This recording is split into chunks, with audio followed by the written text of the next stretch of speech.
3 लाख शेतकऱ्यांचे 386 कोटी हे लाल फितीच्या कारभारामध्ये अडकून पडले।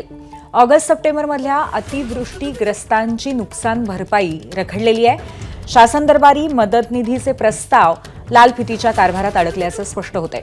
विदर्भातल्या 5 जिल्ह्यातील शेतकऱ्यांना भरपाई कधी मिळणार असा प्रश्न त्यामुळे आता उपस्थित होतोय।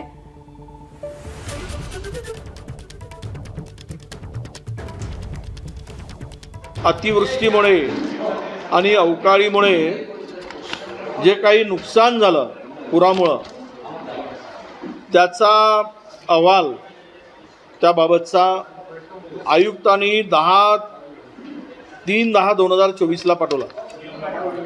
तब्बल 386 कोटी 23 लक्ष रुपये एवढं नुकसान अमरावती, अकोला, यवतमाळ, बुलढाणा आणि वाशिम या जिल्हे मिळून झालेला आहे। 6 महिने झाले अद्यापही शासनाकडून हा निधी प्राप्त झालेला नाही। 386 कोटी रुपये शेतकऱ्यांच्या नुकसान भरपाईचे तातडीनं द्यावे अशी आग्रही मागणी मी त्यांना करणार आहे।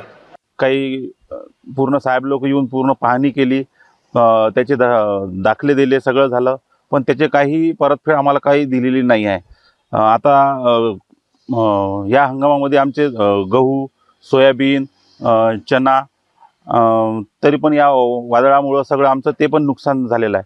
तरी पण या सगळ्या नुकसानाची सरकार कुठलीही दखल घेत नाही आहे आणि कुठलाही याचा परतावा आम्हाला देत नाही आहे। मी देवेंद्र फडणवीस साहेबांकडे मागणी करतो की त्यांनी तात्काळ आत्महत्याग्रस्त यवतमाळ जिल्ह्यातील शेतकऱ्यांच्या खात्यावर ही अतिवृष्टीची मदत वर्ग करावी।